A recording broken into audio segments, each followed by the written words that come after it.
Three notable AEW stars now gone from the company. On Monday afternoon, Malakai Black officially became a free agent. And on the same afternoon, in a surprising move to many, AEW released Ricky Starks and Miro from their AEW contracts. And as PW Insider is reporting, they are now free and cleared to do and go wherever they want. I got the latest today on all three men. What does this mean for WWE? Does this have anything to do with the releases from WWE that we saw on Friday afternoon? And is this a potential change within the AEW system? I got the latest and my opinion today on Off the Script for your Tuesday, February 11th. 2025. Three notable AEW stars now gone. Start with Malakai Black. It happened on Monday afternoon when notable outlets in the IWC were reporting that Malakai's AEW roster page profile was removed off of their website. So this got people speculating what this could mean. People dug into the story, and it was eventually confirmed that Malakai's AEW contract officially expired on Monday, and he can go wherever he wants. He is not contractually bound to AEW anymore. In the same afternoon, we saw Ricky Starks and Miro released from AEW in what is a shocking move, because this is unlike AEW and very much a surprising move because of how Tony Khan has handled his talent. Now, we'll start with Malakai. Malakai's original deal could have seen him signed well into 2027, and that is something out of the mouth from Tony Khan personally. That was a couple of years back at a post-show media scrum. Fightful had reported in December that Malakai would be leaving AEW in the coming months, and by January had reported that he would no longer be on television. Now, it all started, and speculation got started with Malakai's status in AEW when he wrestled Adam Cole, and at the end of their match, Malakai and Adam Cole embraced. Fans speculated online what this could possibly mean, and speculated that it signaled the end of Malakai's run in AEW. From that point on, the fans were pretty much too close to the fire, and it ended up being Malakai's last appearance for AEW, or at least one of his last appearances for AEW. We never seen him again after that, and then after that, AEW moved on from the House of Black, and now Brody King and Buddy Matthews, along with Julia Hart, are known as the Hounds of Hell. And they did everything in their power creatively to make sure you know that whatever Malakai's leadership was to them was a complete waste of time. And stories came out, smear campaign, that nobody wanted Malakai in the locker room, that everybody was happy that he was gone and going elsewhere. So you see how AEW still continues to operate. He waited his contract out, and he is officially a free man. Miro has not wrestled on AEW television since 2023 and had been discussed for potential creative roles throughout the year. He's healthy. He's been cleared for quite some time. Fightful reported that he did ask for his release quite a while back and was not granted. We're told the situation had gone radio silent for quite some time before the release was made official. Miro had not been brought up creatively from what we've heard in about 6 months. And mostly everyone we spoke to within AEW had not expected to see him ever again. Miro signed a long-term contract extension in early 2022 that could have kept him in the company until at least early 2026. Ricky Starks was the most notable name on this list and the most controversial name on this list, because in late 2023, Ricky Starks asked AEW not to pick up his contract option that was coming due in the spring of 2024. What did Tony Khan and AEW do? They picked up that option for Ricky Starks, knowing that they were not going to use him, and kept him in handcuffs for a complete full year. They did not use Ricky Starks at all following this move. We're told he was still open to working and seeing out his AEW deal. Starks was blocked in the meantime from working a series of GCW shows because of what management over in GCW did and said personally about Tony Khan's family, most notably Shad Khan, Tony Khan's father. his deal would have been up in a few months anyway if he's seen himself ride the deal out. Fightful's told that all of these talent are free to go wherever they choose, and they are not at the disposal of a non-compete clause associated with their release. Listen, man, I'm shocked, number one, to hear this news. Shocked, because I did not expect Tony Khan to just say, you know what, I'm going to wake up on Monday morning and release Miro and Ricky Starks for them to go wherever they want to go. I want to start off with the positive. Now, I'm not really one of these sickos that thinks any glimmer of good news or any glimmer of something different or a good show is going to signal change within the company for the better, and AEW is all of a sudden going to go on some sort of resurgence. I am very happy to see and very happy to hear that Tony Khan woke up this morning and decided, you know what? I need to do something. I need to change something. He woke up on a Monday morning to start a brand new week in 2025 and decided to cut payroll for talent that he's knowingly not going to use. This could be done 20 more times over if he wanted to, because he's got a bloated roster and he's got talent that he's just not using and paying to sit by, sit in catering, and sit by to do nothing. So I'm glad to see that he woke up on a Monday morning and decided, you know what? I don't need Miro. I'm not going to use Miro. I have no interest in anything he provides this company. Same thing with Ricky Starks. Let them go and be somebody else's headache. Let them go somewhere else. I don't care.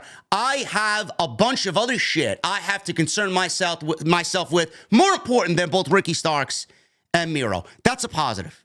Is this going to signal change in AEW with other talent that are sitting in the same position that Ricky Starks and Miro once were sitting in? Is he going to now go and release Rey Fenix? Is he going to go and release Keith Lee or Wardlow or whoever else is a complete non-entity and a non-factor in AEW? He can go and do that because WWE at some point is going to have to put a stop to whoever they bring in. They're not going to be able to bring in everybody that they want, and everybody that Tony Khan releases is not going to be able to be picked up by WWE. Once upon a time, Vince McMahon was asked about AEW, and he joked, yeah, maybe we could release some more talent for them to go and pick up. I don't know where their mentality is or where their books are, but maybe we should provide them with some more talent that they're not going to be able to use because their roster is eventually going to be too bloated, because the perception, the glow in Tony Khan's eyes when a WWE talent is released, I mean, he just goes crazy. He can't wait to sink his teeth into them. That's why everybody on social media recently has been saying, Tony, the only one you really need to pick up from the latest cuts from WWE releases is Cedric Alexander, because he fits right into the Hurt Business, being that he was a part of the Hurt Business back in WWE a few years ago. Everybody else, you can just patiently wait. Maybe they go somewhere else, build their brand somewhere else, and maybe somewhere down the line, pick them up at a later date. But right now, his stomach is just fucking, he's not satisfied yet. I mean, his eyes are bigger than his stomach. So he needs to calm down, because I know a lot of people are already speculating that Tony's going to go on a buying spree with brand new WWE talent released to bring into the company. Is he going to release these other talents? Probably not. I hope so.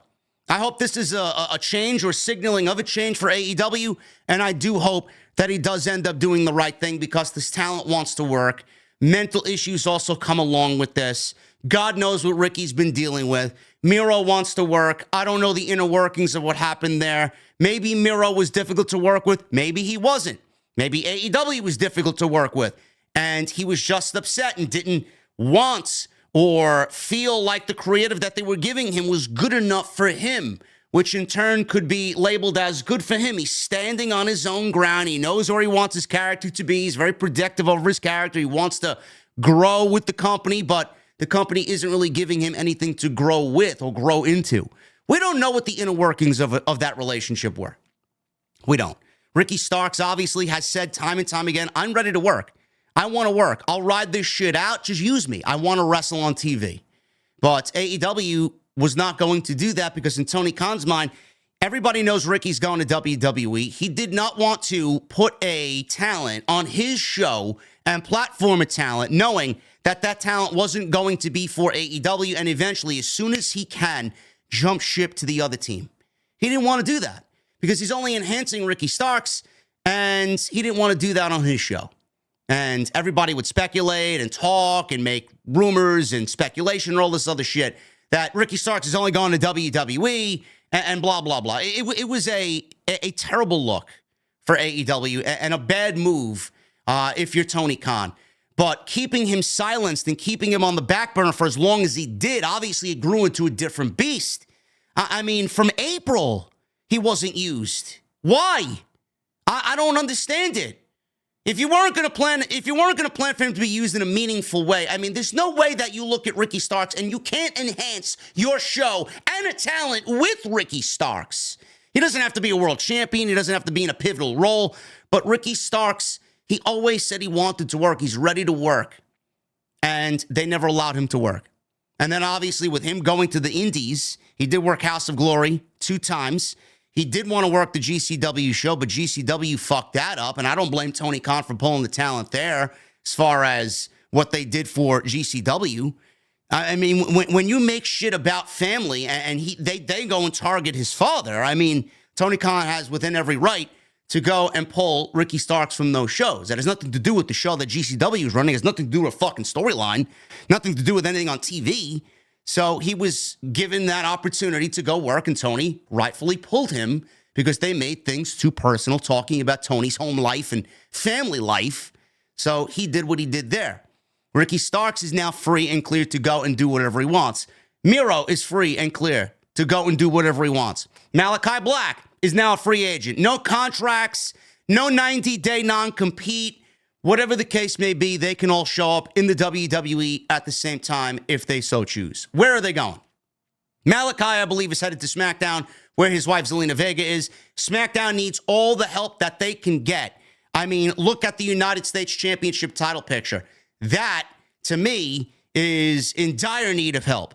He fits in there like a glove. You put him in the mid-card, he fits in there like a glove. You got Jacob Fatu, you got Damian Priest, you got Shinsuke Nakamura, you got fucking, who else is LA Knight? I mean, the list goes on and on there with talent.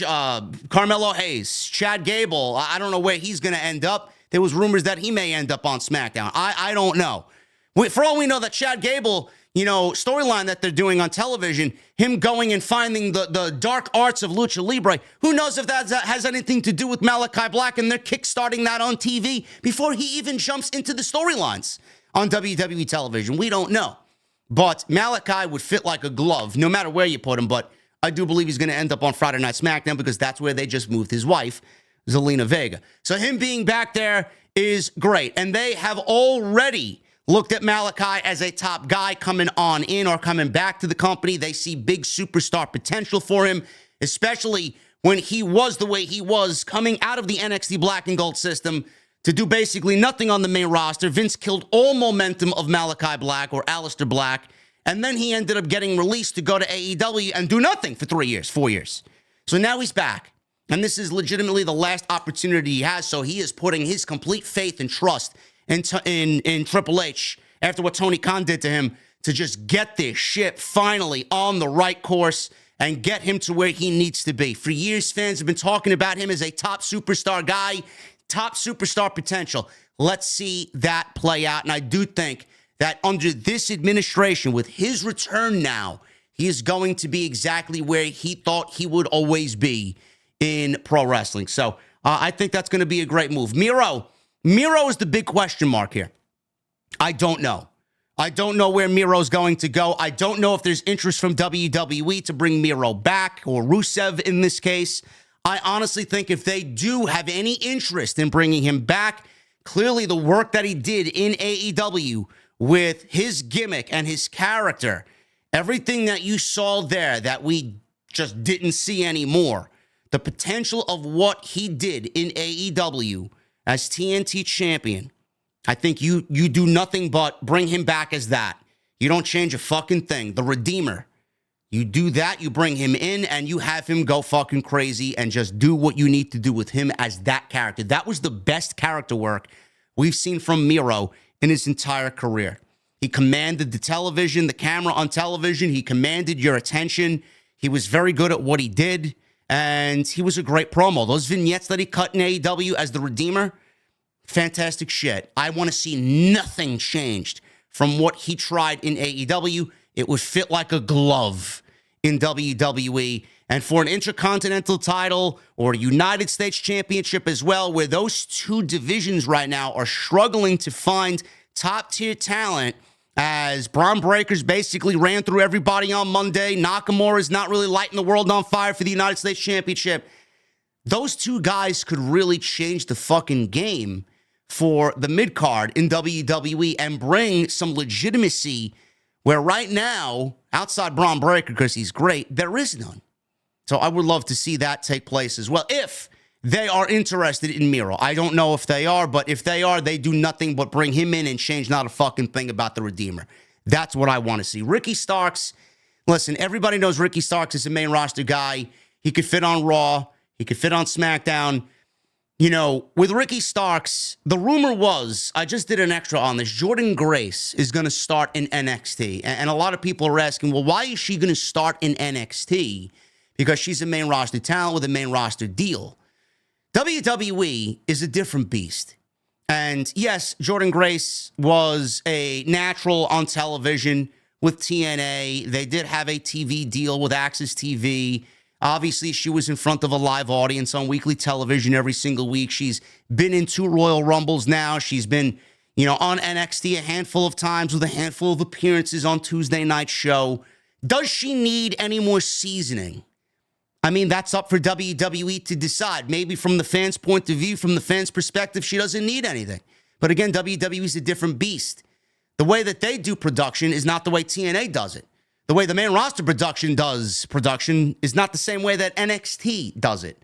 They do very similar shit. What you see in NXT, you might get on the main roster, but you can't really compare one running arena shows to NXT running a fucking gymnasium on Tuesday nights. I mean, it's just a completely different beast.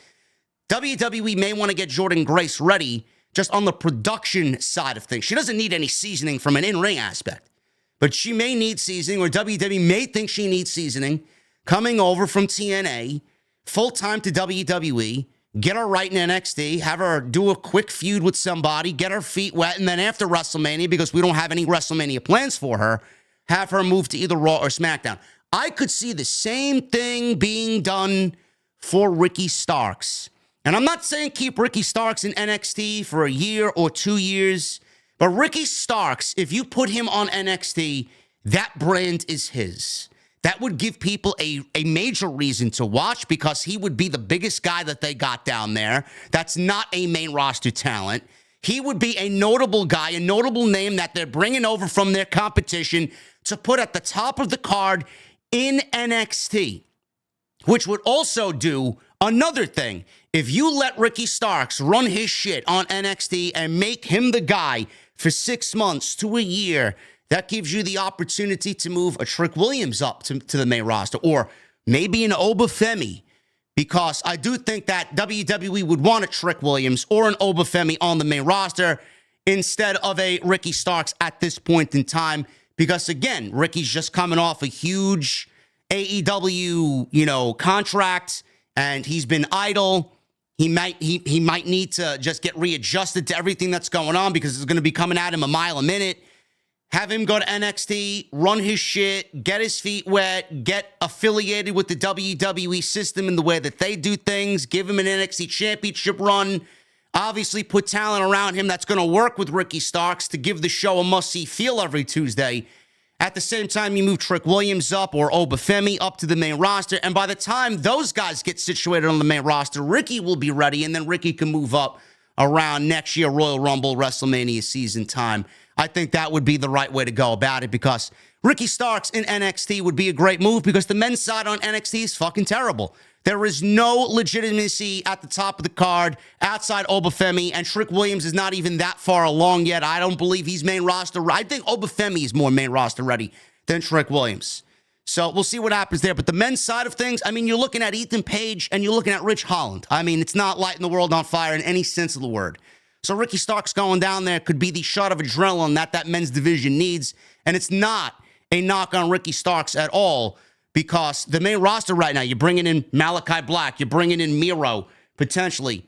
You know, it could get a little crowded. So him going to NXT might be the best for him. And it might be better for NXT if they get the talents of somebody like Ricky Starks to give the top of the card the legitimacy that it needs. But this is a great move for WWE. You know, nothing that you're hearing here as far as the releases. Everybody's wondering, why did WWE release all these talents? Does it have anything to do with the releases, being that it happened so close together? Absolutely. You don't think that WWE and AEW know each other's shit? You don't think WWE and AEW know each other's business? WWE released who they released because they knew Malakai was coming on in. They knew Malakai's contract was coming due. If you don't think that they knew that, then you're an idiot. Miro, do you think that WWE isn't keeping close tabs on what Ricky Starks is doing when his contract's coming up? I mean, his contract was coming up in a few months. So what are they going to do? You're going to sit and wait and then not do nothing about it? They know they have internals on everything that's going on there. Everybody that WWE wants from AEW, they know when their contract is coming up and when they need to attack and make a plan. Everybody knows this. AEW knows what WWE is doing. WWE knows what AEW is doing. This is a calculated move by WWE. They release some of the talent that they have no future for, no creative plans for, to make room not only for this incoming talent from AEW that they desire, but moving NXT talent as well to the main roster, whoever that may be. Roxanne Perez is one of them. We may see Sol Ruca on the main roster. Before long, Julia and Stephanie Vaquer are going to be on the main roster. Trick Williams and Obafemi that I just mentioned could be on the main roster. WWE's making room for the people that they're going to have creative plans for and got rid of the people that they have no creative plans for. Plus, they're making room for the AEW stars that they want and have wanted to bring them on in to make an impact on the main roster as well. And it doesn't really matter. Ricky Starks coming on in. They release talent. He's going to NXT. That's another contract that the company's going to be paying for. Might as well pay him to do what he needs to do elsewhere if it's not the main roster and get rid of talent that you are not using. Free up payroll by any means necessary.